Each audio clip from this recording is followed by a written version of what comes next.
Shabbat Shalom. I am Marlene Spiegel, and I serve on the board as your chair of the Ritual Committee. Our first order of business is to turn off cell phones and pagers. Pagers? Well, I don't know. Pagers? What That's century are we in again? Pagers? I'll cross that out. Yeah, I think so. Because it says and pagers. And pagers. Yes. What does it say about pacemakers? Nothing. It does. Leave. So cross out pagers and put in leave on pacemakers. Okay, Yeah, fine. yeah. Okay. Then we will consider it up to date. Okay, good. Thank you. Tonight's service will be led by our very own Rabbi Carla Friedman. John Gamson will light the Shabbat candles. If there are any new members, would you please stand and introduce yourselves? I don't see any new ones. Nope. Nope. Just old ones. Our guests visiting us tonight are Harriet and Roland Bilargian, I said it right, and Joan Albright, very good friends of Sophie Kingston. And Sophie's sister is here, Marcia Breff. Welcome, welcome. We welcome you and hope that you will visit us often. Okay. So, Nina? Is the service over? Did I miss it? Technology. Yeah.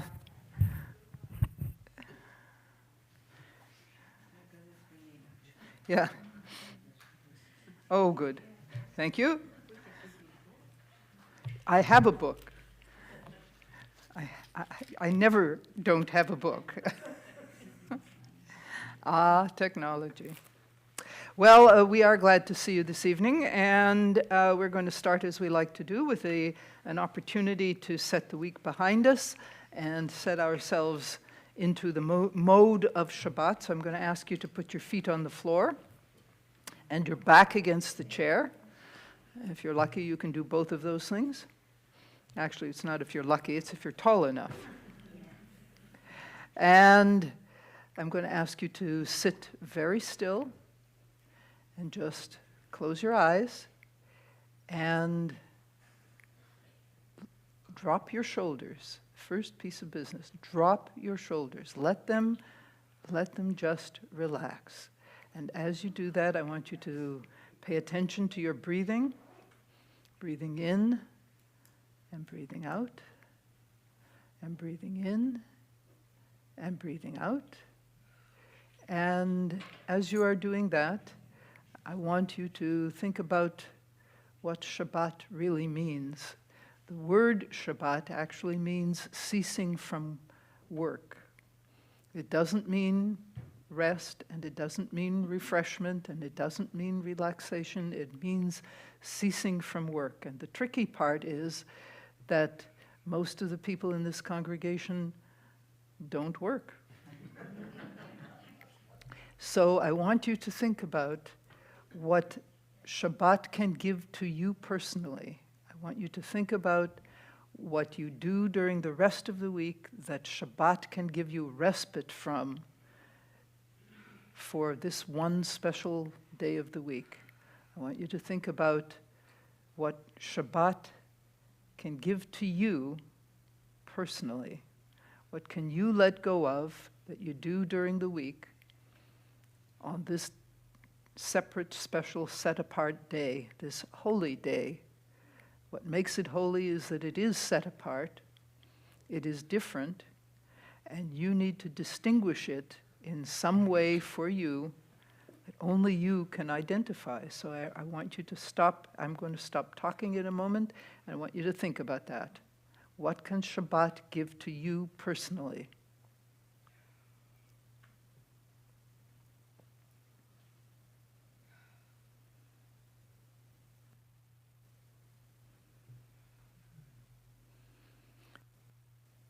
And now I want you to pay attention to your breathing again. Be very conscious of your breathing. And breathe in and out comfortably. And open your eyes. So when you leave here tonight, you will take with you a little gift of what Shabbat can give you that's personal, special for you. So we're going to begin. Before I begin, I have to share with you my most recent acquisition. Bud Rosenberg thinks, yes, that I should be conducting, never mind with the waving of the hands, but yes. And so when I start doing this, please don't laugh too loudly.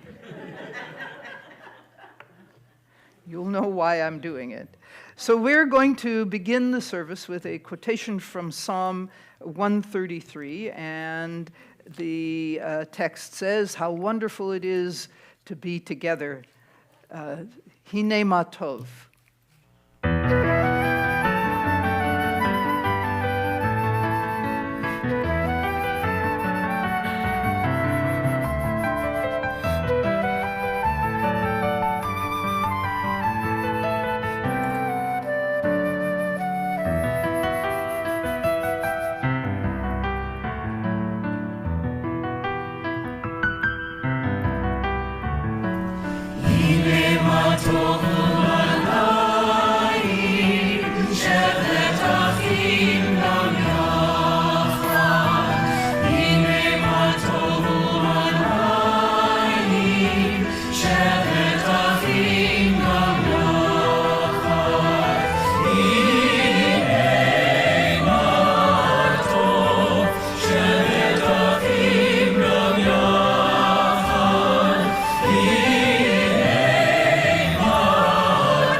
We're going to continue now with the reading that introduces the lighting of the Shabbat candles.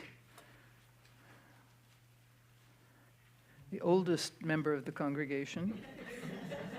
The oldest back. He walks that way. Hi, John. Hi, how are you? No, I'm good. How are you? Day of paradise. No, exactly. God, help us now to make this new Shabbat. After noise, we seek quiet. After crowds of indifferent strangers, we seek to touch those we love. Keep going. After concentration on work and responsibility, we seek freedom to meditate, to listen to our inward selves. We open our eyes to the hidden beauties and the infinite possibilities in the world we are creating. You are creating. Yeah. Mm. That's a big difference. We break open the gates of the reservoirs of goodness and kindness in ourselves and in others. We reach toward one wholly perfect moment of Shabbat.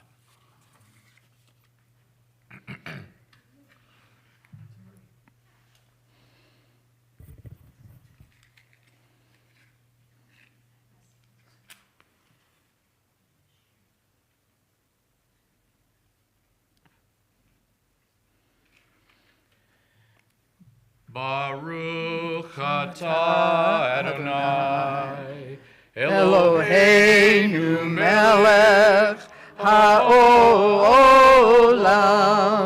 asher kishanu b'mitzvotav v'tzivanu lehadlik ner להדליק נר של שבת.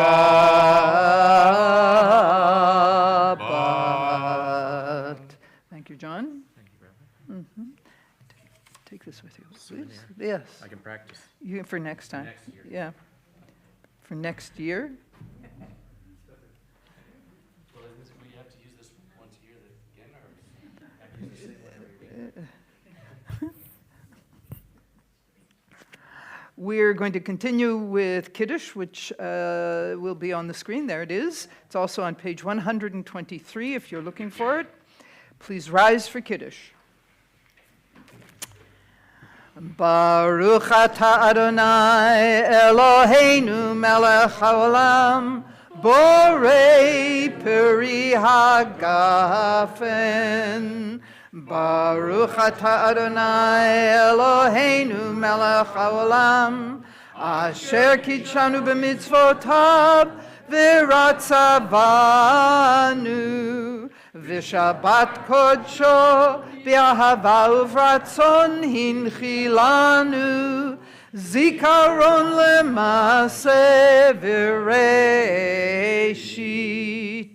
ki hu yom techila lemikrae kodesh zecher letziat Mitzrayim kivanu v'acharta v'otanu kidashta mikol ha'amim v'shabbat kodshecha be'ahava uvratzon hinchaltanu baruch atah Adonai mekadesh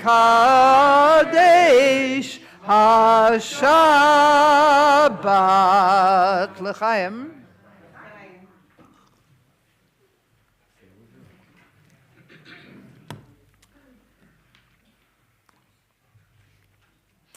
And we're going to continue now with Shalom Aleichem.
different places in Israel. Yes, yeah. Well, there was one scene that is at the Dead Sea, and you can see the mountains in the background, and the mountain in particular that you see is it's the other side but it's Masada. From the view from the Dead Sea shows you a slightly different angle, and that's where that was taken. Other places, hard to tell, because there's so many very beautiful angles of shots that you could get all over the place. But yes, definitely taken in Israel. Uh-oh. So we're going to continue now with Chatzi Kaddish, which is, it's on page 144, and it's on the screen. So please join me. Yitkadal v'yitkadash shemei Rabbah v'yamad divrach cherutei v'yamlich malchutei b'chayechon uvyomechon uv'chayei dechol beit Yisrael ba'agala uvizman kariv v'imiru Amen. Yehei shmei Rabbah mivarach le'alam u'l'almei almaya Yitbarach v'yishtabach v'yitpa'ar v'yitromam v'yitnaseh v'yithadar v'yitalev v'yithalal shmei dekudesha b'richu le'ela min kol birchata v'shirata tushbechata v'nechemata damiran be'alma v'yimeru. And we're going to continue now with the formal opening of the service with the call to worship. Please rise for the Barchu.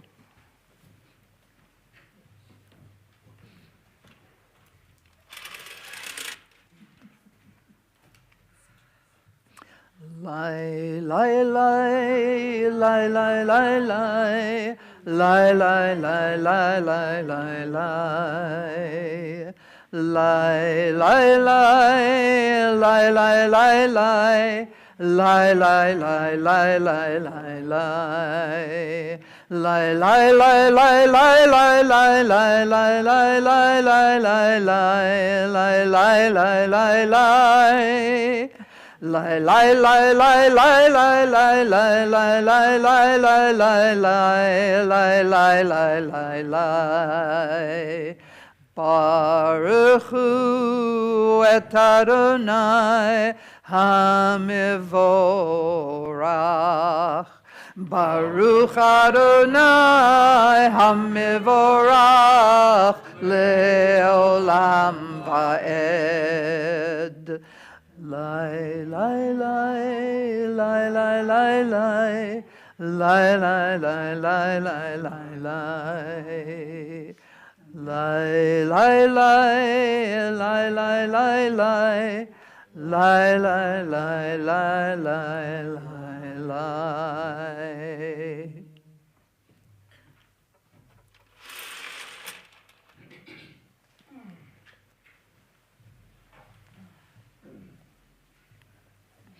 And we're going to continue with a reading which is on the screen. So let's read together. To worship is to stand in awe under a heaven of stars, before a flower, a leaf in the sunlight, or a grain of sand. To worship is to work with dedication and skill. It is to pause from work and listen to a strain of music. Worship is loneliness seeking communion. It is a thirsty land crying out for rain. Worship is kindred fire in our hearts. It moves through deeds of kindness and acts of love. Worship is the mystery within us, reaching out to the mystery beyond. It is an inarticulate silence yearning to speak. It is the window of the moment open to the sky of the eternal. Oh, well, that's what I have on my screen.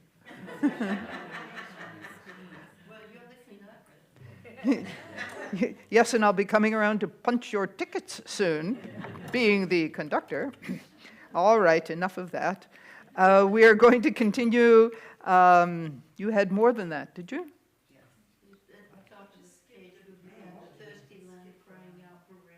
Yeah, I read that.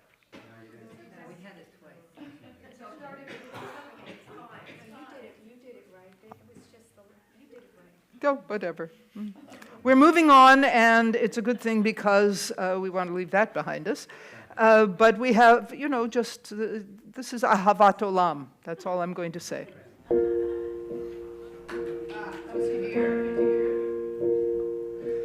Ahavat Olam, Beit Yisrael, Amcha ahavta, Torah u'mitzvot, Chukim u'mishpatim, Otanu limadeta.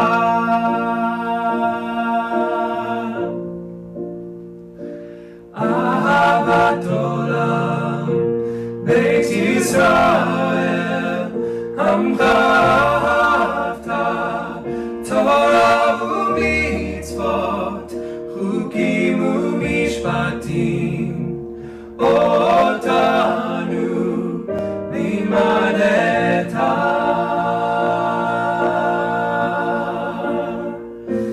Al ken Adonai Eloheinu, Beshoveinu v'kumeinu, nasiach bechukecha, benizman ledivrei Toratecha, ubemitzvotecha, le'olam Ahavat Olam, Beit Yisrael, Amcha ahavta, Torah u'mitzvot, Chukim u'mishpatim, Otanu limadeta.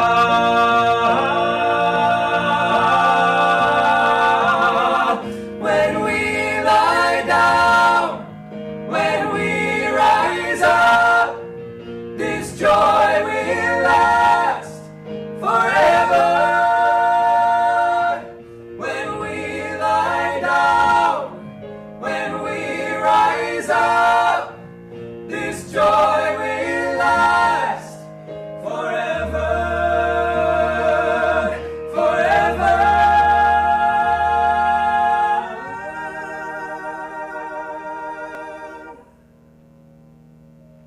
Ahavat Olam, Beit Yisrael, Amcha ahavta, Torah u'mitzvot, Chukim u'mishpatim, Otanu limadeta.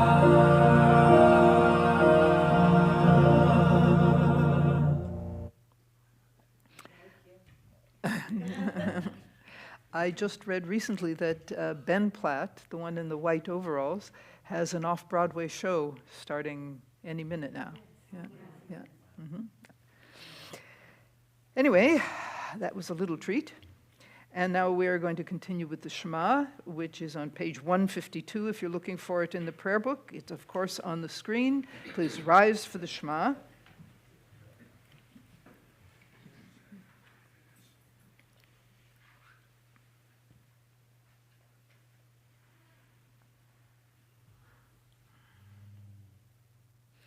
Shema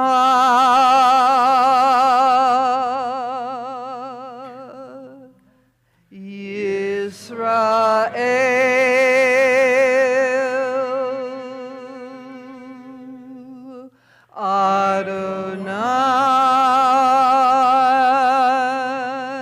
Adonai Eloheinu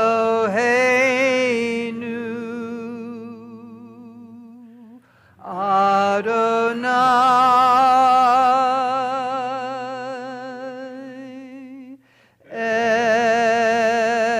Echad.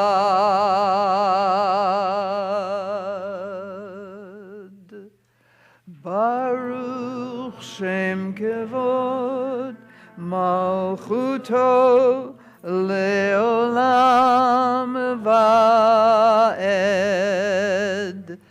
ואהבת את אדוני אלוהיך בכל לבבך ובכל נפשך ובכל מאודיך. והיו הדברים האלה אשר אנוכי מצווך היום על לבביך, ושיננתם לבניך ודיברת בם בשבתך בביתך ובלכתך בדרך ובשוכבך ובקומך, וקשרתם לאות על ידיך, והיו לטוטפות בין עיניך, וכתבתם על מזוזות ביתך ובשעריך, למען תזכרו ועשיתם את כל מצוותי והייתם קדושים לאלוהיכם. אני אדוני אלוהיכם אשר הוצאתי אתכם מארץ מצרים להיות לכם לאלוהים. אני אדוני אלוהיכם, אדוני אלוהיכם אמת.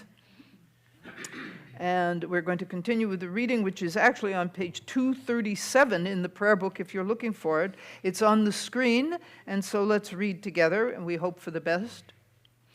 Life without integrity is like loosely hanging threads, easily fraying from the main cloth, while in acts of piety we learn to understand that every distant raveling out of eternity to form a delicate tassel.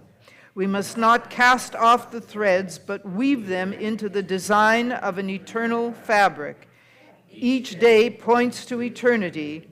The fate of all time depends upon a single moment. And that single moment that recurs in Jewish tradition all the time, it occurs in the morning service, it occurs in an evening service, it occurs in our festivals, it occurs all the time. That single moment is the moment when the Israelites stood at the sea and the water parted, and they said, "Who is like you, Adonai? Mi chamocha."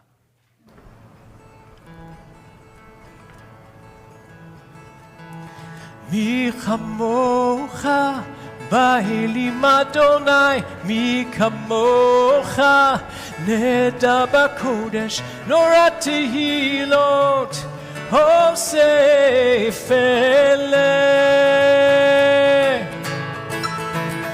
Mi chamocha, Ba'ilim Adonai, mi kamocha, neda b'kodesh, norat tehilot, osef eleh.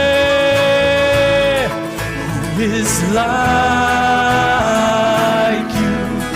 Who is like you? Who is like you? Adonai. Who is like you? Who is like you? Who is like you? Adonai.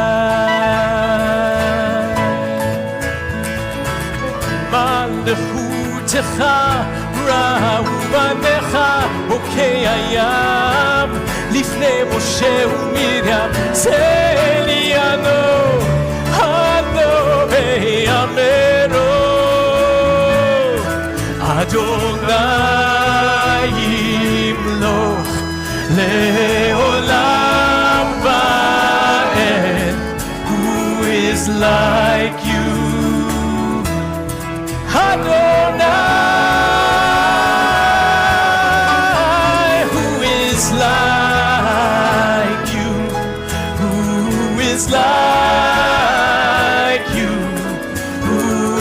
like you,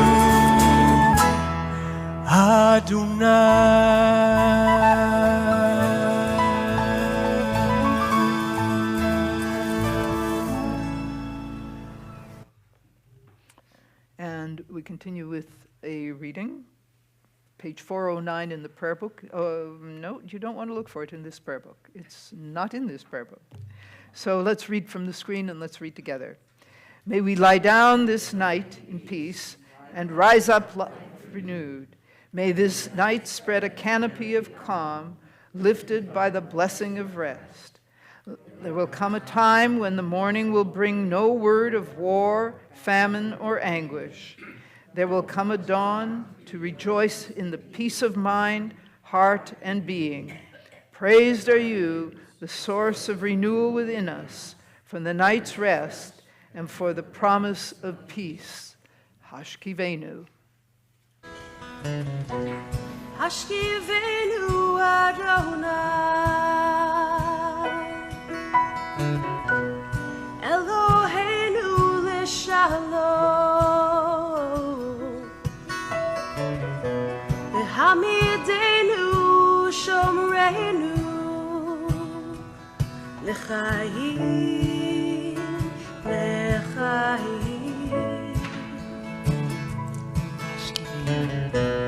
Hashkivenu Adonai Eloheinu L'Shalom V'hamidenu Shomreinu L'chaim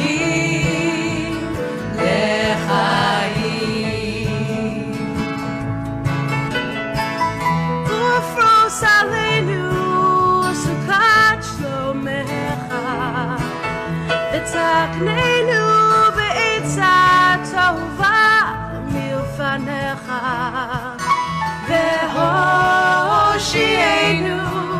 v'man shemecha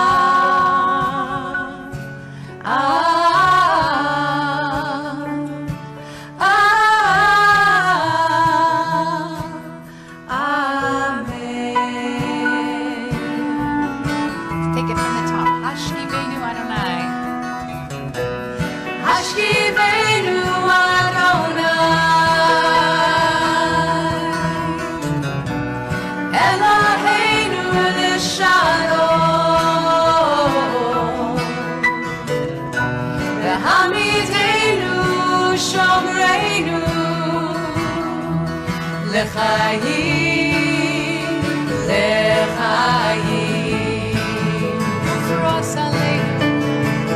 Ufros aleinu sukat shlomecha v'tzaknenu be'etza tova milfanecha v'hoshienu leman shemecha. Amen.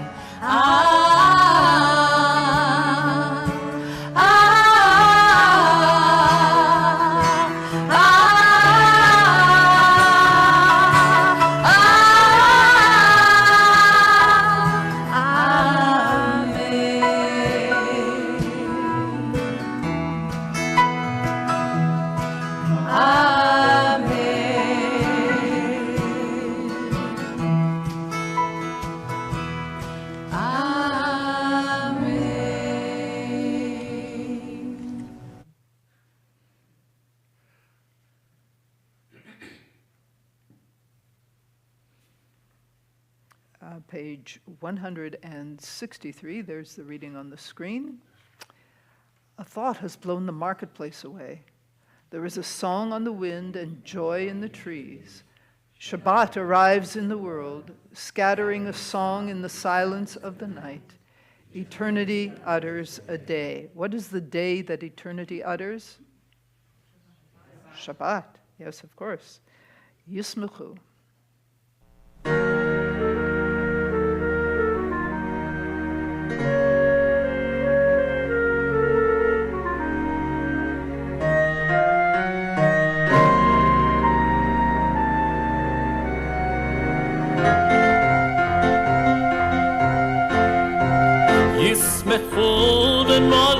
מלכותך, ישמחו למלכותך, שומרי שבת וקוראי עונג, עונג שבת.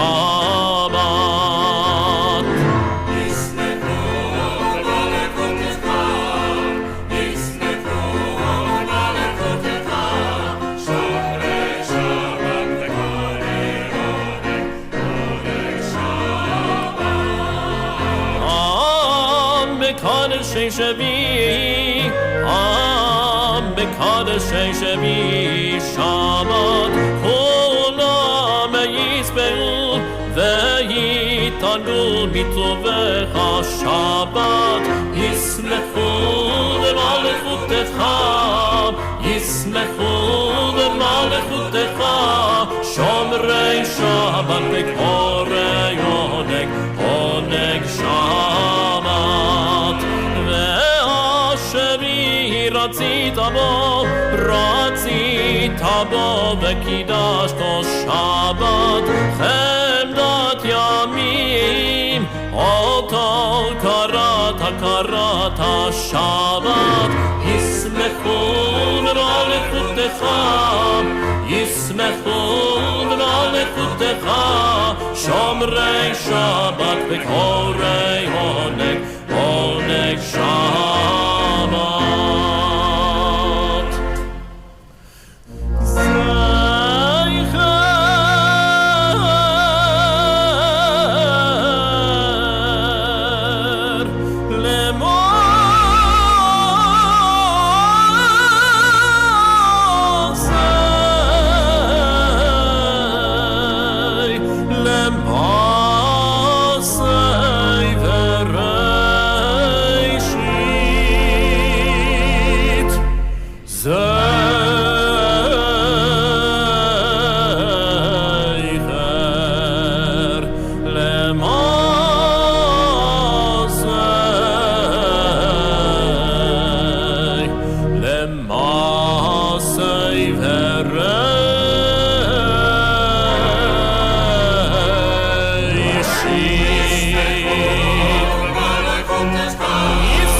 ישמחו למלכותך, שומרי שבת וקוראי עונג,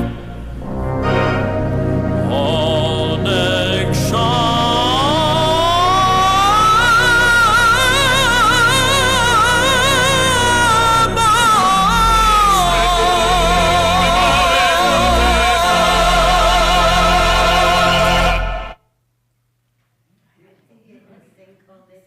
I'm sorry? I'd like to hear him sing Kol Nidre.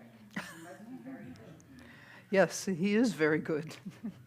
Yes, he is. I'm sorry? Good set of looks. A good set of lungs, yes, yes. I'm finding a second calling? No, this is my second calling. This was the first one, yeah. I am reminded of the story of what Leonard Bernstein said, that his parents could not afford to buy a piano, so they bought him a stick.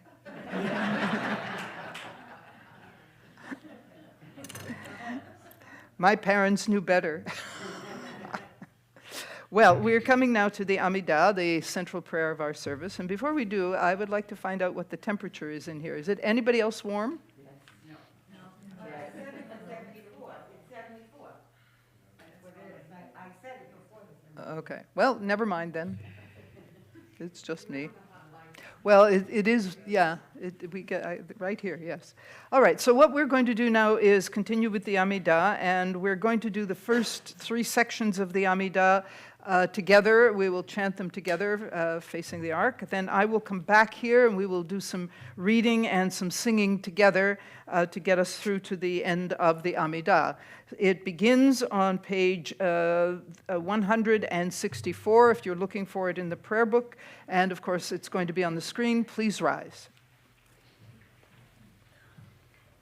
I have to hope for the best because it wasn't on the screen before.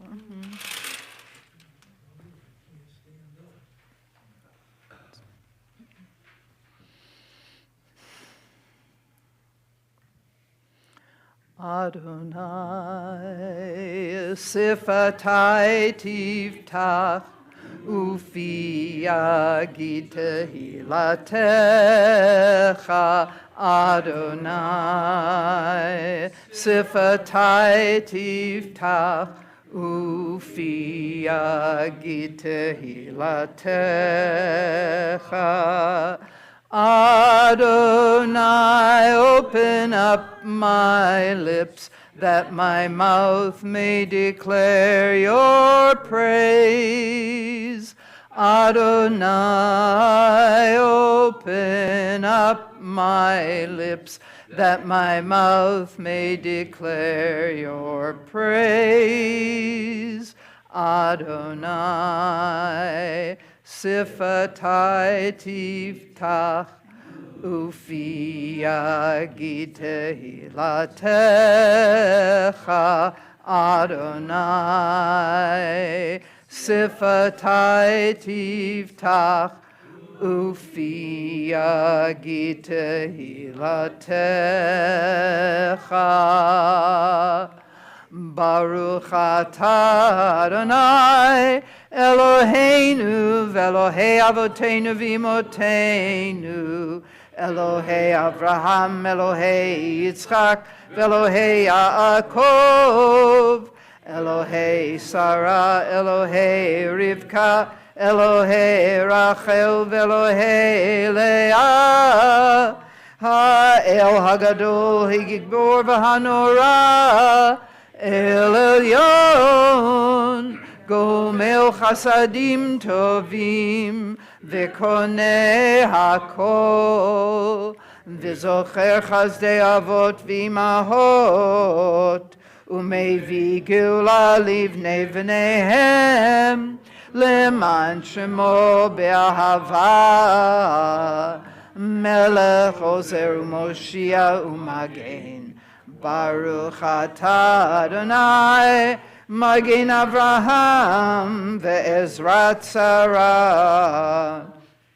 Tagibor leolam Adonai, Mechaye hakol ata, Rav lahoshia, Mashiva ruach umorida gashem, Mechalkel chayim bechesed, Mechaye hakol berachamim rabim, Somech noflim verofei cholim, Umatir asurim, Umekayem emunato, Lishenei afar,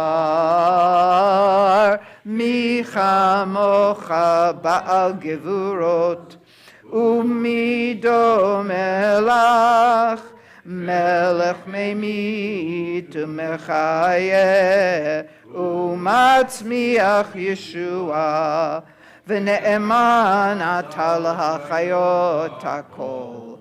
Baruch atah Adonai, mechaye hakol. Ata kadosh v'shimcha kadosh, Ukdoshim b'chol yom yahalalucha sela. Baruch atah Adonai ha'el hakadosh.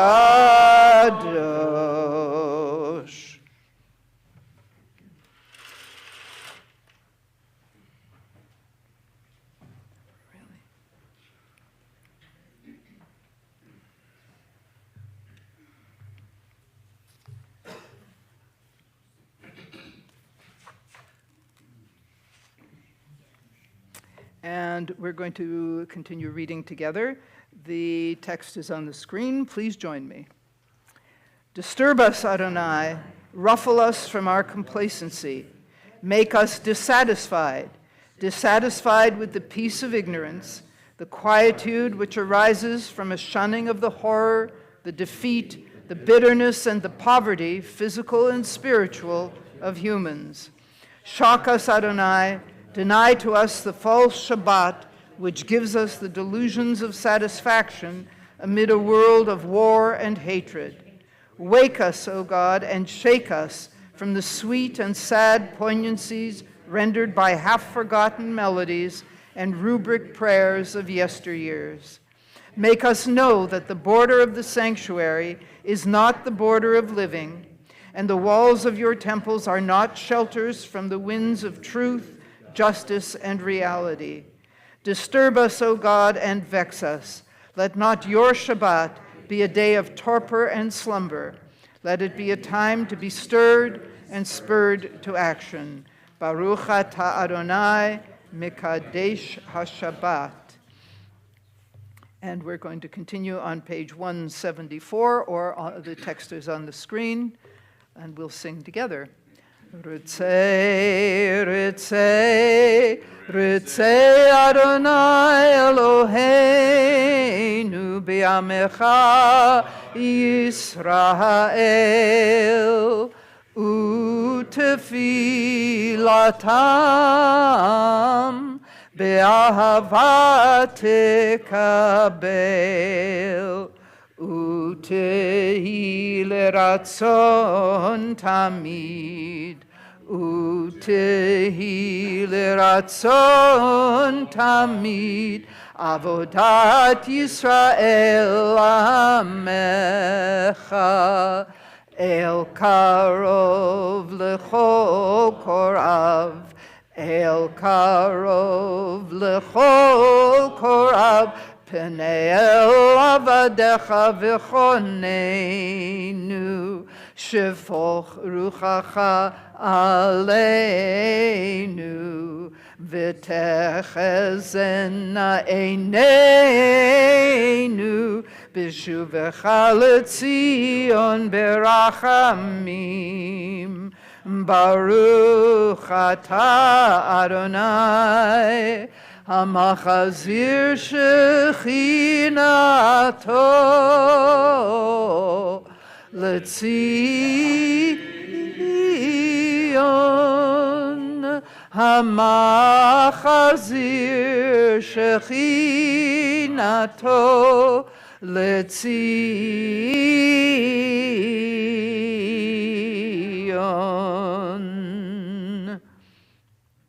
And we're going to continue reading together. The text is on the screen. It is not in the prayer book if you're looking for it. It is on the screen, however. Let's read together. Adonai, we give thanks for the freedom that is ours, and we pray for those in other lands who are persecuted and oppressed.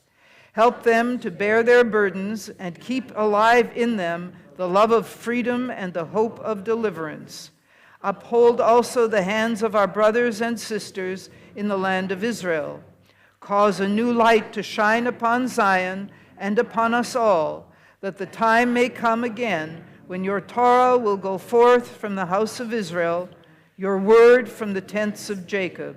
Blessed is our God, whose presence gives life to your people, Israel. And we're going to continue with Shalom Rav. Shalom Rav al Yisrael amcha tasim leolam. Shalom Rav al Yisrael amcha tasim leolam.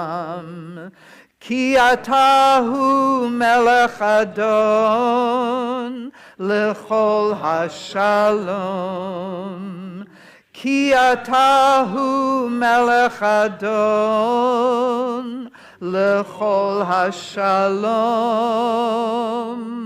Shalom Rav al Yisrael amcha tasim leolam.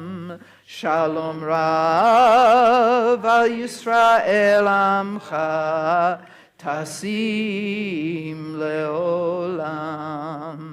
V'tov be'einecha levarech et amcha Yisrael bechol eit v'chol sha'ah bishlomecha. Shalom Rav al Yisrael amcha tasim leolam. Shalom Rav al Yisrael Amcha Tasim leolam.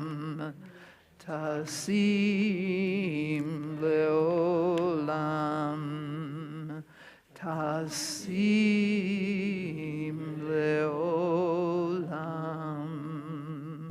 Baruch atah Adonai Hamvarech et amo Yisrael Bashalom.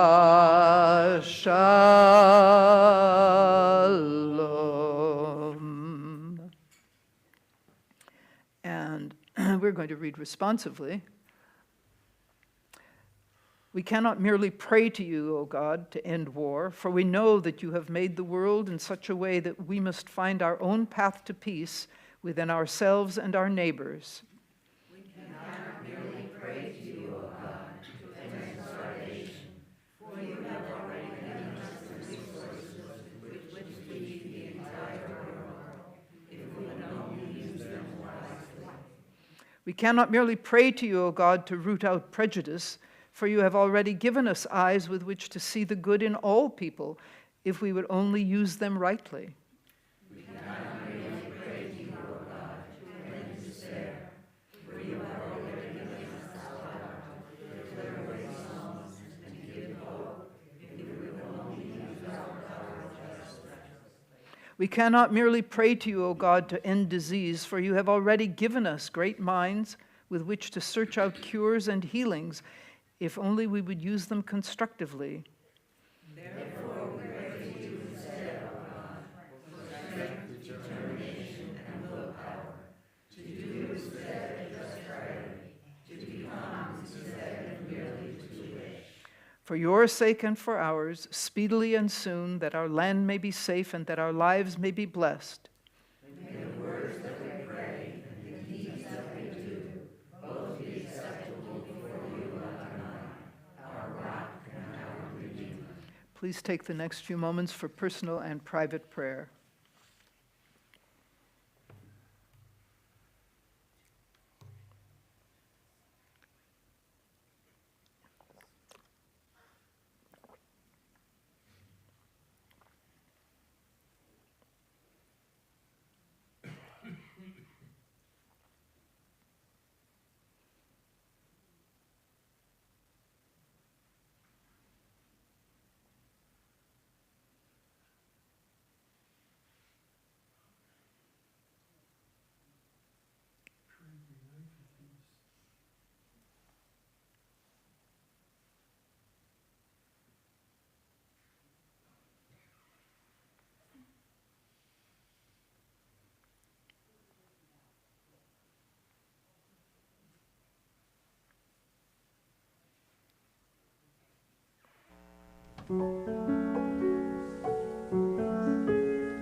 יהיו לרצון אמרי פי והגיון ליבי לפניך אדוני צורי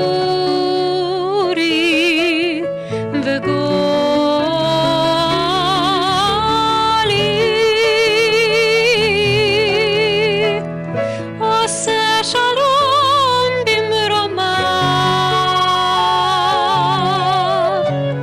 הוא יעשה שלום עלינו ועל כל ישראל.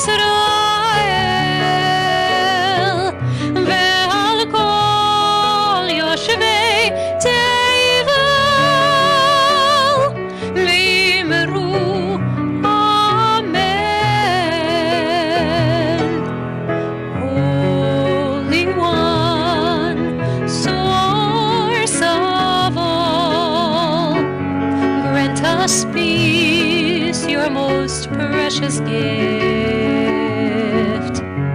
Give us strength to serve you in truth, and let us say Amen. Aseh shalom bimromav, uyaseh shalom aleinu, ve'al kol Yisrael, ve'al kol yoshvei tevel,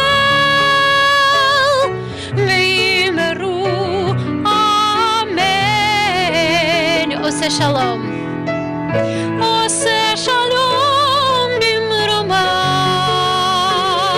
hu ya'aseh shalom, hu ya'aseh shalom aleinu ve'al kol Yisrael, ve'al kol Yisrael,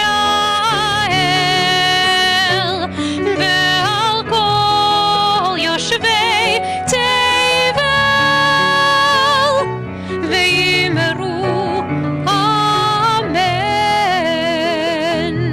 amen, amen, amen, amen.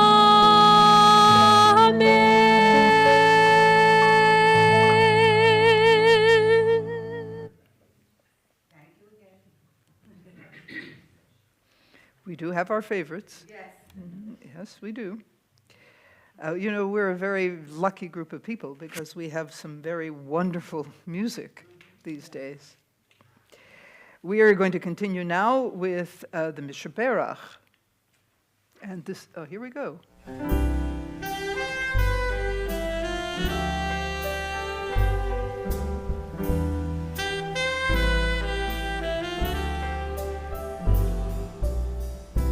Yishbirach avotenu ve'imotenu,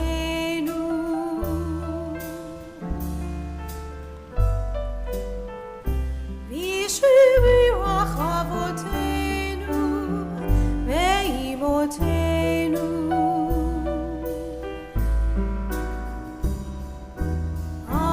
Avraham, Yitzchak ve'Yaakov,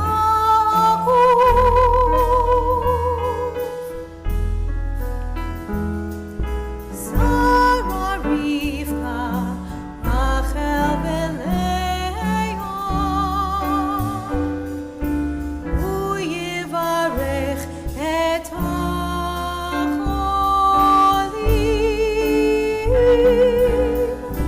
Mishbirach avotenu ve'imotenu,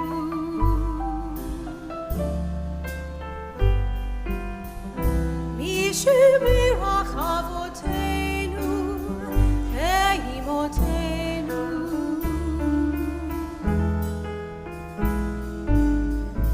HaKadosh Baruch Hu yimaleh rachamim aleihem lehachalimam urachotam ulachazikam,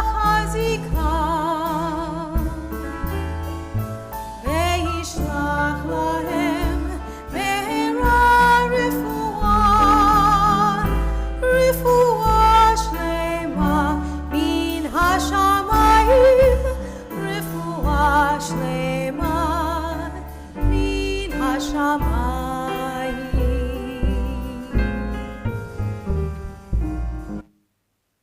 This Shabbat we are offering prayers for the following members of the congregation: Beverly Adler, Robert Berg, Elaine Bialer, Barry Brown, Andrea Chasen, Freda Cohen, Marianne Fink, Batsheva Sarah Gamaran, Liz Jacobs, Marcia Katz, Verdna Kelly, Erica Lino, Marlis Markovitz, Bonnie Meyer, Amy Mogil, Paula Newberger, Faye Nippon, Leslie Rapkin, Fanny Reese, Betty Sarlin, Jacqueline Schindler, Mark Schoenholtz, Roz Shapiro, Joe Sheff, Norman Toff, Ruth Turchin, Eugene Udowin, Leslie Zwain, Amit Ben Shirley, Ariel Bat Rivka, Ariella Bat Shoshana, Chana Pesa Bat Golda, Chaya Esther Bat Chana, Devorah Bat Ruth, Esther Badana Bat Shena Malka, Henya Rachel Bat Sarah, Heshleib Ben Devorah, Yosef Shmuel Ben Bertha, Leib Shalom Ben Yechiel Michael, Manyev Bat Fredel, Masha Bat Esther, Menachem Ben Frima, Mendele Bat Frima, Mordechai Ben Sarah, Mordechai Rachmiel Ben Yechiel Halevi, Moshe Hersh Ben Rivka, Pesach Lev Ben Sarah, Rachel, Sarah Mindel Bat Chana Leah, Shena Leah Bat Devorah, Shirley Bat Sarah, Shulamit Bat Zilla, Tziril Reza Bat Esther, Yispa Bat Fega Devoshe, Velvel Ben Hindabela, and Yonatan Ben Chassia. Now, I'd like to offer you the opportunity to take the next few moments for personal reflection and prayer for the people who are on your own Mishaberach list. And as you think of them, please articulate the names silently.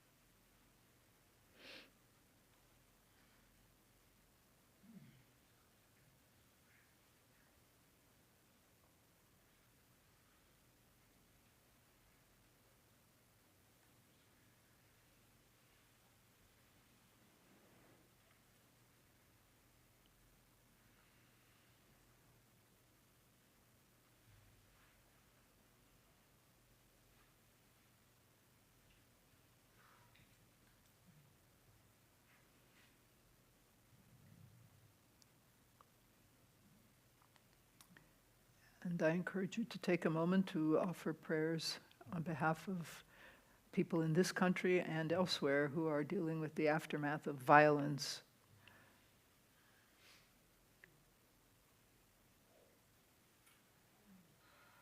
There was a shooting in Israel this Shabbat evening.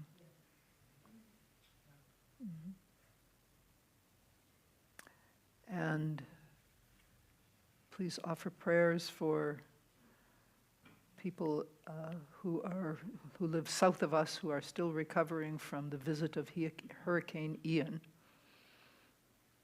from which we were lucky to escape.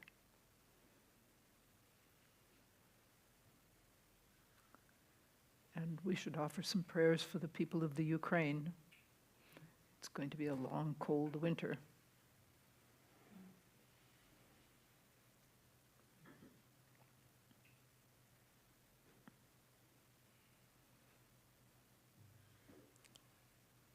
Let's offer some prayers for our country, which needs healing, and prayers for our planet.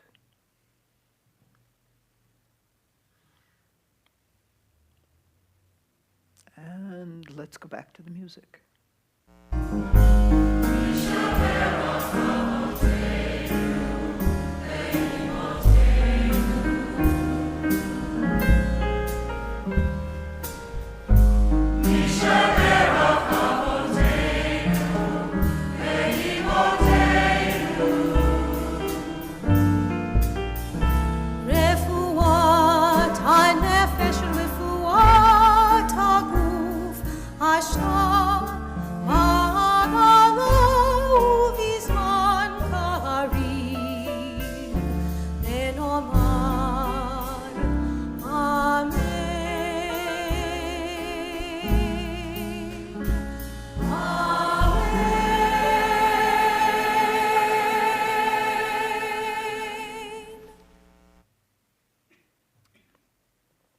That was the traditional text of the Mishaberach, not the Debbie Friedman version, but the traditional text.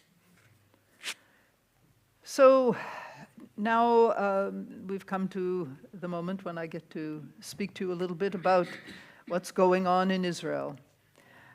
What is going on in Israel? Tonight there was a shooting, 8 people killed in a synagogue It was already Shabbat. And it was in the east side of Jerusalem, yeah. Mm-hmm. Yeah.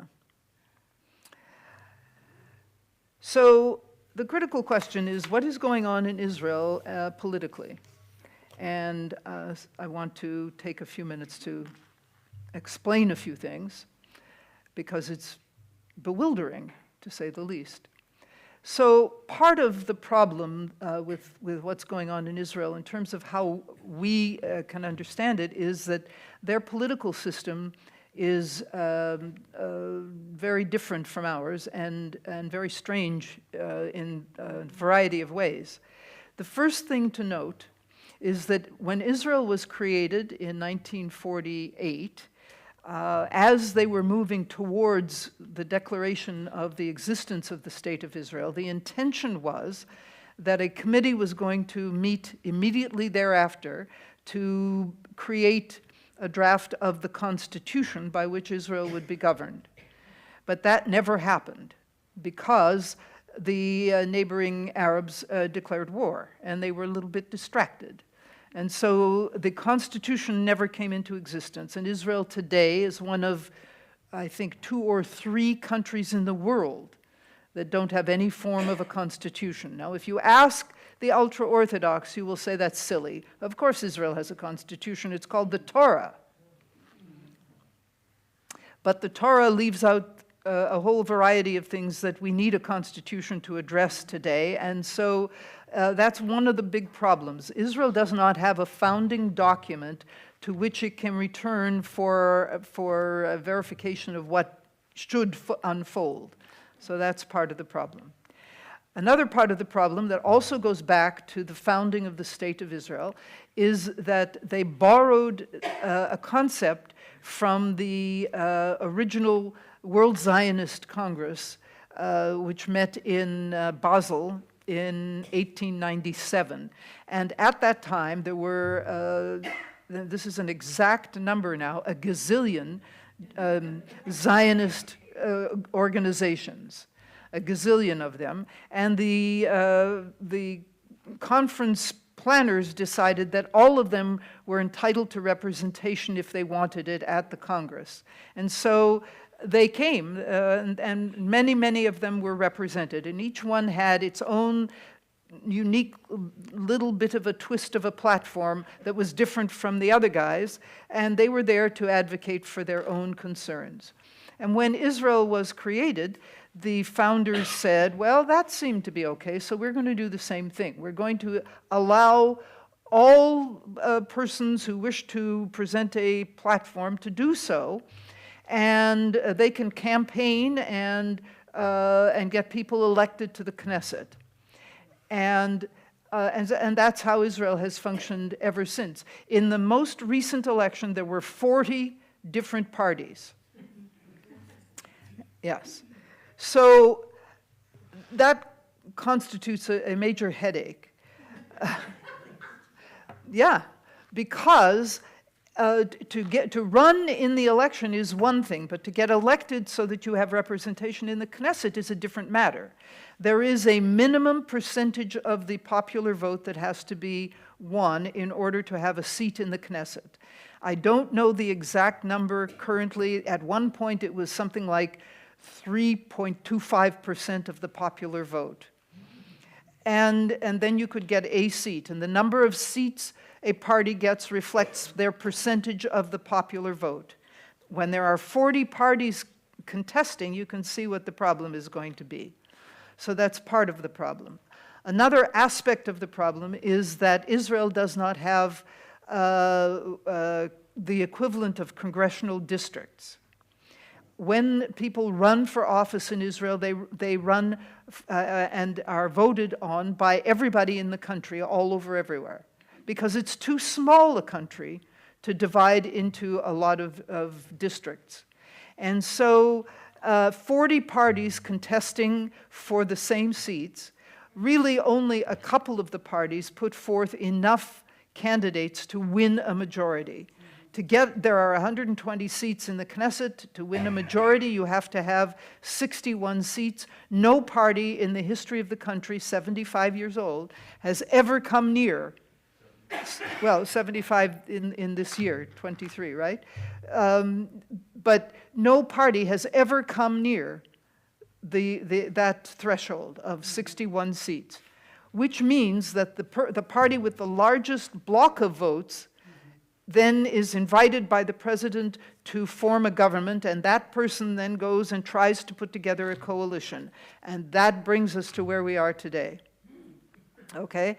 So the party that won the most seats was probably not Netanyahu's party, the Likud bloc. It's possible that there was a different party that could have been invited to form a government, but they failed, the people, and that's the group that was on the left of the spectrum. They failed to put together a bloc that would bind their point of view together coming out of the election, and Netanyahu did that. To do that, he courted the parties that are in sync with some of his goals. And there is very little overlap between his goals and these other parties. Very little overlap, but enough that they would go into a coalition with him. There are now in the current coalition 4 separate ultra-Orthodox parties. There's an Ashkenazi ultra-Orthodox, there's a Sephardic ultra-Orthodox, there's the Zionist Orthodox, and I forget what the 4th one is. But each one of them has a slightly different agenda, and the only thing they have in common is that they want to keep the liberal Jews out. That's their major commonality. What do they have in common with Netanyahu?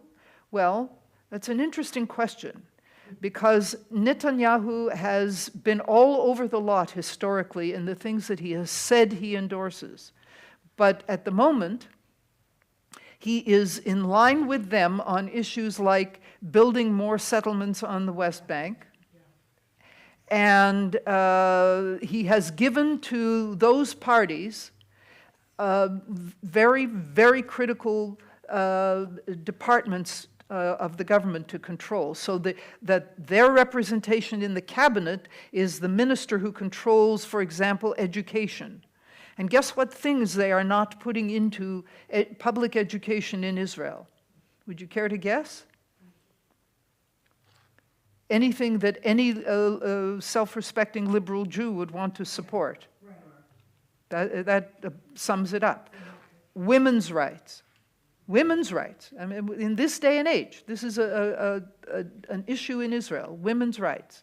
There will be women not being able to sit on buses in certain parts of Jerusalem, or yes, that's one of the things one of the party wants. There will be men's buses and women's buses. Okay, that's one of the things that people are talking about. Yeah, they are taking out of the educational curriculum anything to do with things like gender equity, that kind of stuff. It's all gone. They're not going to encourage any reading on those subjects at all. Anything related to LGBTQ rights, not going to be on the agenda. They're going to a separate person has responsibility for the Ministry of Religion. Right, religion. Whose? Not yours and mine. And they're going to, they want to stop funding to reform and conservative synagogues in Israel. Now, this is interesting because the government actually builds synagogues in Israel. Separation of church and state? Not there. And the only church that's going to be there is theirs. There have been lawsuits that have gone to the Supreme Court, and the government in the past has lost these lawsuits because the issue was the government was refusing to build reform and conservative congregations in places where the community was asking for that. And the government said no, and it went to the Supreme Court, and they had to build them. So what is the solution to that particular problem? Change the Supreme Court. Limit the authority of the Supreme Court. There's no constitution, so you can't say, that's not constitutional. There is no constitution. The kinds of things that various parties are agreeing to are very strange when you think about Benjamin Netanyahu, because he is not a religious man. No. Not at all. He is the definition of a secular Israeli. So why is he in cahoots with these people? Because they've engaged in a bargaining, okay? And he gave them something in exchange for something. They have committed to supporting his coalition as long as he supports their agendas. So as long as this remains in balance, the government will stand. But it's on very precarious ground. Here's another issue that has come up.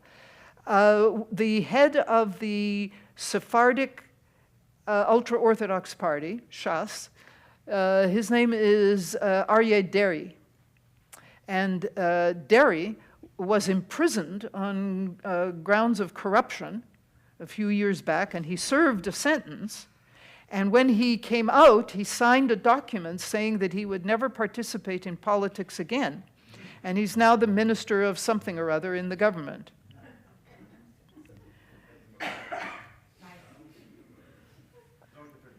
How do you operate a country like this? How do you operate this way?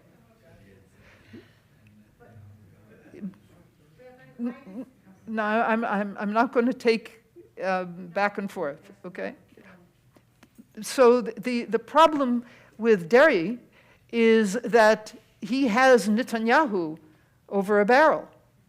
And Netanyahu is not going to ask for his resignation, though the Supreme Court says that Deri can't serve in the cabinet. He has two ministries, this Rabbi Deri, who was in prison for corruption. And all of these things are happening while Mr. Netanyahu himself is on trial for 3 different charges of corruption, and the trials are ongoing. And they have merged the trials. One of the things Netanyahu will do, the first time he gets an opportunity, is to pass a law which will do one of a number of different things. It depends on how things unfold, which way he will go with this. But you can be sure that what he wants is to get himself out of this particular predicament. So he could pass a law, and he has the votes, okay? He could pass a law that will make it impossible to prosecute a sitting prime minister. So it will have to wait until he leaves office. He could also get, and he'll go for this one, my money is on this one, he will go for a law which will eradicate the charges against him. And he has the votes. If they want to control public education in Israel for the secular Israelis, it's not the religious Israelis they're worrying about, because they already control that.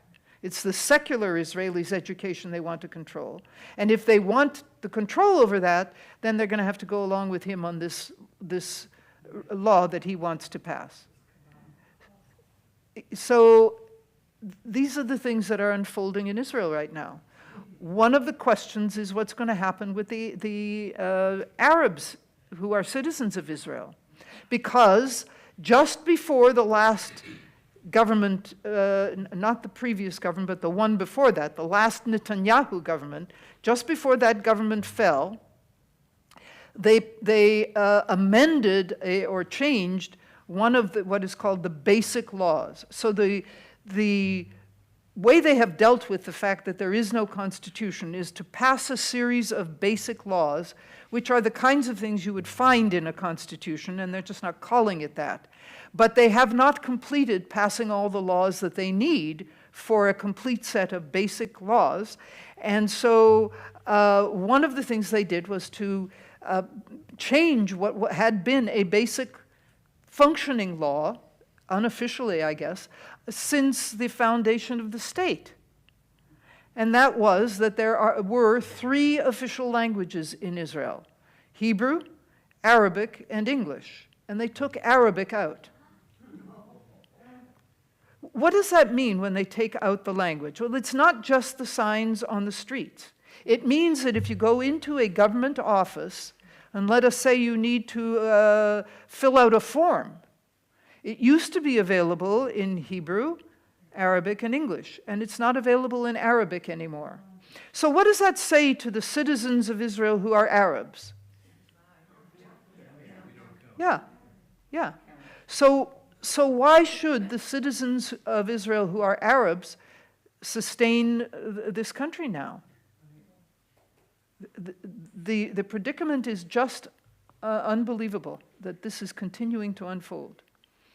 So there are all of these things happening against the backdrop of the maneuvering for alliances with the Arab countries. And so there have been alliances with the United Arab Emirates and Bahrain and Dubai and a bunch of others.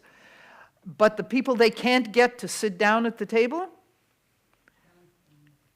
Lebanon, Syria, Iran, Iraq.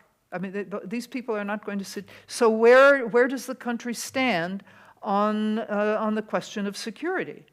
Well, Mr. Netanyahu has campaigned for a very long time on a particular theme. See if this sounds a little bit familiar.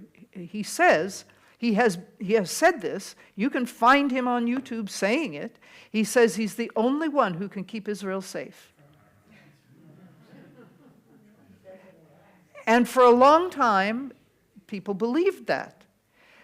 Not the most recent election, but the election before that brought to the fore the center-left parties, and they actually kept Israel safe. There was an eruption from the Gaza Strip, and they quashed it immediately, just like Netanyahu did previous times. So there is actually proof that Mr. Netanyahu is not the only one who could keep Israel safe, but he continues to insist that that's true. And the problem is that the demographics are not working in favor of the liberal Israelis. The demographics are working against them because the liberal Israelis, the secular Israelis are not reproducing at the rate that the ultra-Orthodox are. And the ultra-Orthodox will completely dominate the electorate at the rate that they're going. There are, in fact, significant numbers of native Israelis who leave Israel now. I've noted a number of times recently that there is a very large expat Israeli community in Berlin, which is a striking irony, isn't it? Yeah, but there is. And so that is diminishing the influence of left-thinking secular Israelis. And the problem for us as American Jews is this. As the ultra-Orthodox get more and more power, and they have a tremendous amount of power right now, as they get more and more power, they are going to eliminate whatever accommodations have been made to liberal Judaism. There will be, because it already exists, a platform at the Western Wall for an egalitarian service. But at the wall itself, at the main platform where the mechitza is, the power over that area belongs to the ultra-Orthodox. So if you want to go to visit the wall and you don't want to conform to ultra-Orthodox clothing dress standards, You're not going to get there. They're going to crack down on all of that. There will be tourists who are not going to be permitted to go to the wall itself because the ultra-Orthodox are going to enforce their standards. Years and years and years ago, in fact, it was 1976, actually, my family and I were on a tour to Israel, and it was a synagogue tour. And there was another family on the tour whose oldest son was going to be bar mitzvah in Israel. And this was a conservative congregation that we were with on the tour. We got to, and his bar mitzvah took place on a Thursday morning. So I had struck up a relationship with the family, and I didn't go on the tour that morning. I went to the bar mitzvah. The rest of the group on the tour went to wherever the tour was going, and I caught up with them later. But the mother and I stood on the women's side while the family, the boys, went down on the men's side, and the boy read his Torah reading. That isn't going to happen anymore if the ultra-Orthodox exert their control. The women are not going to be anywhere near there, because women on buses are not dressed according to the standards of orthodoxy. And they won't let women wearing pants, for example, get anywhere near the wall. So they have an incredible amount of influence right now. And they will, if nothing happens to disrupt this, if nothing happens to disrupt it, things are going to get a lot worse over there. Because here's the question that has been posed by a couple of people recently. If indeed the ultra-Orthodox take control and exert their control the way they are talking and the way they are planning, what will we who are liberal Jews do in response? And one of the things that is suggested is that we don't send money to Israel the way we have all along. If you want to send money to Israel, pick the organization or a group you're going to support.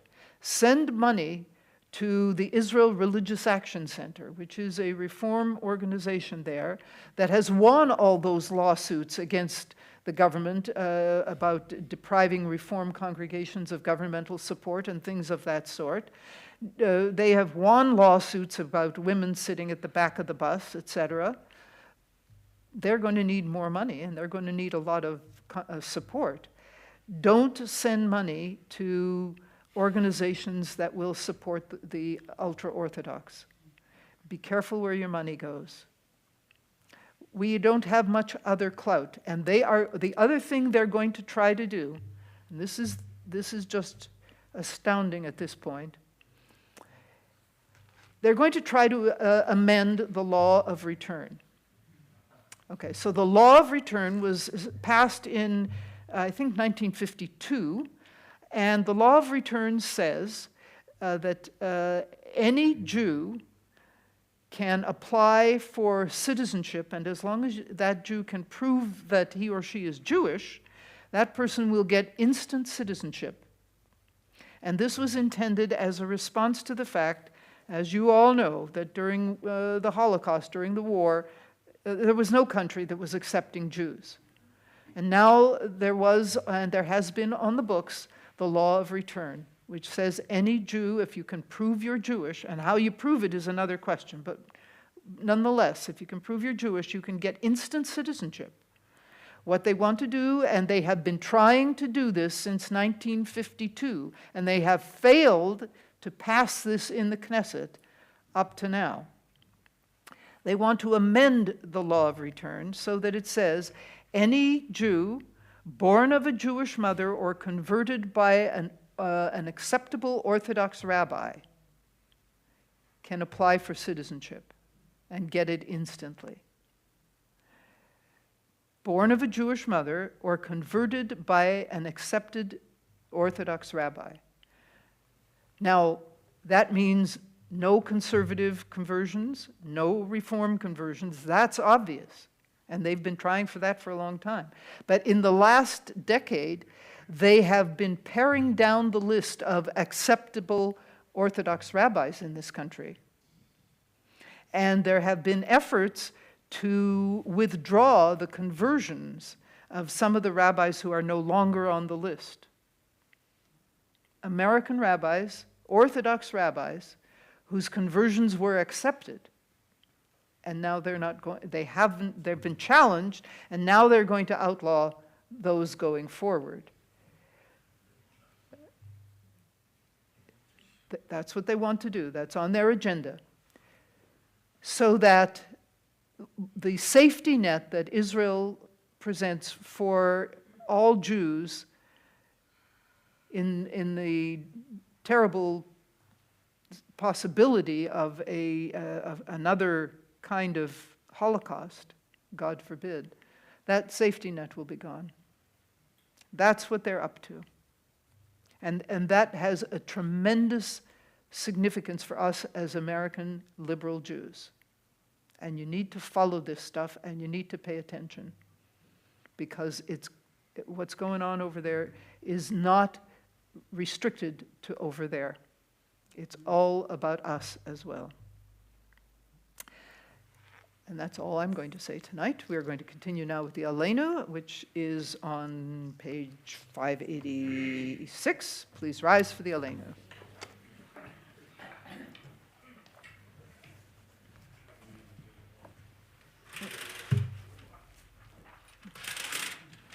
Oops. Aleinu l'shabeach l'adon hakol, לתת גדולה ליוצר בראשית, שלא עשנו כגויי הארצות, ולא שמנו כמשפחות האדמה, שלא שם חלקנו כהם, וגורלנו ככל המונם, ואנחנו קוראים ומשתחווים ומודים לפני מלך מלכי המלכים הקדוש ברוך הוא, שהוא נוטה שמיים ויוסד הארץ, ומושב יקרו בשמיים ממעל, ושכינתו זו בגובהי מרומים, הוא אלוהינו אין עוד, אמת מלכנו אפס זולתו, ככתוב בתורתו, וידעת היום והשבות אל לבבך, כי אדוני הוא האלוהים בשמיים ממעל, ועל הארץ מתחת אין עוד. And we read together. May we gain wisdom in our lives, overflowing like a river with understanding, loved each of us for the peace we bring to others. May our deeds exceed our speech, and may we never lift up our hand but to conquer fear and doubt and despair. Rise up like the sun, O God, over all humanity. Cause light to go forth over all the lands between the seas, and light up the universe with the joy of wholeness, of freedom, and of peace. V'ne'emar v'haya Adonai lemelech al kol haaretz bayom hahu yeh Adonai echad u'shemo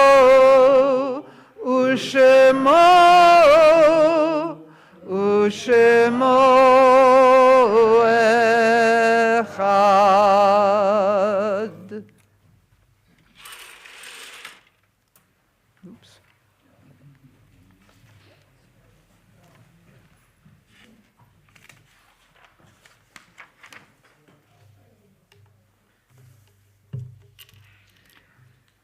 Our thoughts turn now to those who have departed this earth, our own loved ones, those whom our friends and neighbors have lost, the martyrs of our people whose graves are unmarked, and those of every race and nation whose lives have been a blessing to humanity. As we remember them, we meditate on the meaning of love and loss, of life and death. This Shabbat, the congregation is remembering Martin Grossman, uncle of Michelle Atkins Schaefer, Frank Feinberg, father of Freda Cohen, Michael Unterwasser, cousin of Lee Danzig, Joseph Unterwasser, uncle of Lee Danzig, Rose Hoffing, mother of Richard Hoffing, Sidney A. Clemson, father of Elizabeth Jacobs, Leah Hetfeld Glasgow, mother of Sophie Kingson, Leo Pearls, grandfather of Judith P. Kramer, Albert Markovitz, husband of Marlis Markovitz, Irving Bernstein, grandfather of Ellen Oros, John Morris, father of Stephen Morris, Robert Haas, brother of Sharon Privatera, William Ross, father of Barry Ross, Edna Seitz, mother of Joel Seitz, Martin Rosenberg, brother of Susan Sirachi, Gerald Paul Furman, Dorothy Spieler, Adeline Handelman, Rochelle Meschbecher, Yitzhak Furst Friedman, Albert Furman, Leo Oxorn, Anita Cohen, and Rose Mogilevsky. Zichronam livracha, may their memories be for a blessing. Kaddish is on page 598. Please rise for Kaddish. Yitgadal v'yitkadash shmei rabba, v'alma v'rach hirutei v'amlich malchutei, v'chayechon uv'yomechon uv'chayei d'chol Beit Yisrael, ba'agala uv'izman kari v'imru amen. Yehi shmei rabba v'rach leolam ulamei almaya. Yitbarach v'yishtabach v'yitpa'ar v'yitromam v'yitnaseh v'yithadar v'yitale v'yithalal shmei dekudsha b'richu.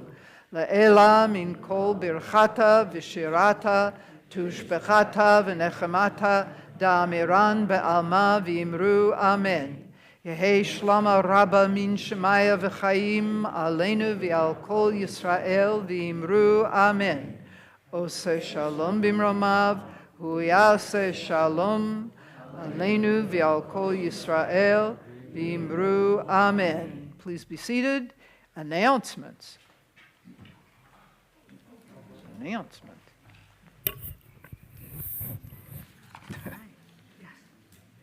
I'd like to thank Rabbi Carla Friedman for her wonderful service. And a sincere thank you to our wonderful tech team who do an amazing job bringing the music and the service to us here in the sanctuary and those watching at home. Thank you, John, for lighting the Shabbat candles tonight. Are there any simchas any of you would like to share with the congregation? Well, we know about the Kingston Simcha. Yes. Yes, lots of simchas there. Okay, announcements. Tomorrow morning there is a Shabbat service in person only, beginning at 10 o'clock, 10 a.m. It's a lovely way to spend Shabbat morning. Please consider coming to help make a minyan. The service is followed by lunch and Torah study in person and on Zoom. All classes as usual this coming week, Tuesday, continuing Hebrew from 1:30 to 3, Biblical Hebrew Grammar from 3 to 4:30. Thursday, Biblical Hebrew Grammar from 1:30 to 3, Jewish Studies, Anti-Semitism from 3 to 4:30 on Thursday, all on Zoom. On Wednesday, April 1st, is a men's club board Wednesday meeting. what? And April 1st? Yeah, February. Oh, yeah. Yeah. Is that okay with you? I'm not the only one that said that. No, Somebody no, else did that before, too. Yeah. That's insane. Okay, fine. Let's do it on February. Let's do it. Yeah. Just to be different. Oh, my God. Okay. On Wednesday, February 1st, is a men's club board meeting in person from 10 to 12 noon. On Shabbat next Friday, February 3rd, Rabbi Carla will help us celebrate Tu B'Shvat. The Oneg Shabbat, hosted by the Ritual Committee, will provide foods traditionally eaten on this holiday. We hope you will come and enjoy this special evening. Save the date. Sisterhood will be hosting its February Membership meeting on Tuesday, February 7th at 1 p.m. Taking care of your emotional self, the next chapter of life. The speaker will be Sarah Dobbs, a clinical social worker. The Oneg this evening will be hosted by Sophie and Stephen Kingson in honor of their anniversary, Sophie's birthday, and the arrival of their first grandchild. Mazel tov. Shabbat shalom. No, I'm not finished. No, I have not forgotten. Yes, we are celebrating a first grandchild, and I am reminded of when my first grandchild arrived, my grandson Jesse, and he learned to talk. And one of the things he learned to say when he was quite young, and it was a little bit of a surprise when he did that, was one of his first words had to be cow. Cow, yeah. No, not how, brown cow, just cow. And he would walk around saying it, cow, cow, cow, cow. And I was reminded of that. We hadn't talked about it in a very long time. I was reminded of that when I was visiting with the family recently, and we were spending a lot of time worrying about cows and other ungulates.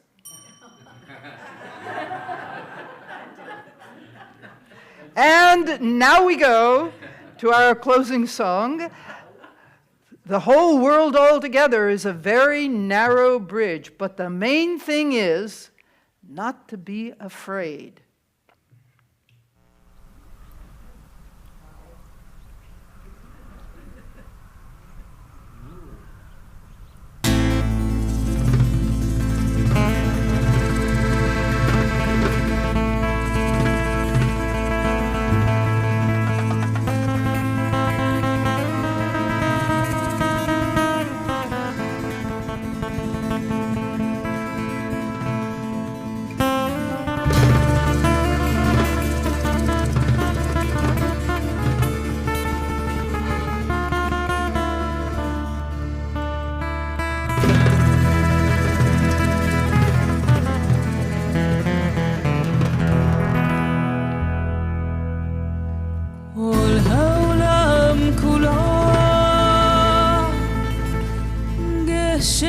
צר מאוד, גשר צר מאוד, גשר צר מאוד,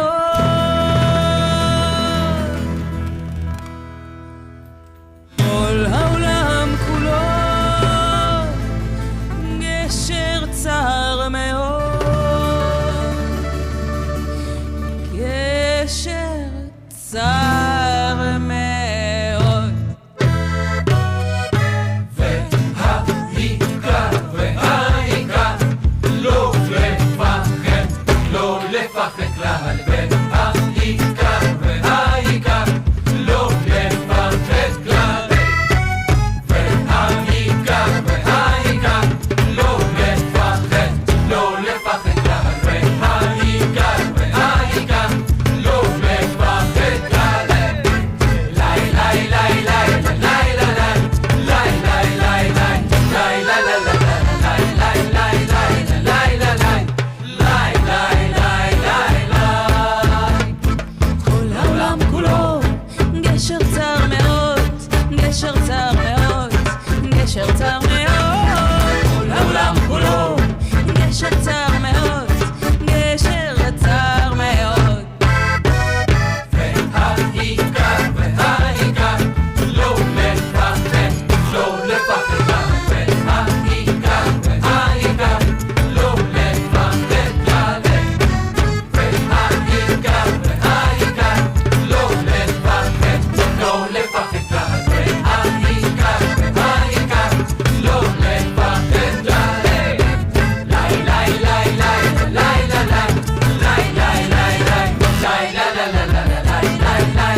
Shabbat Shalom.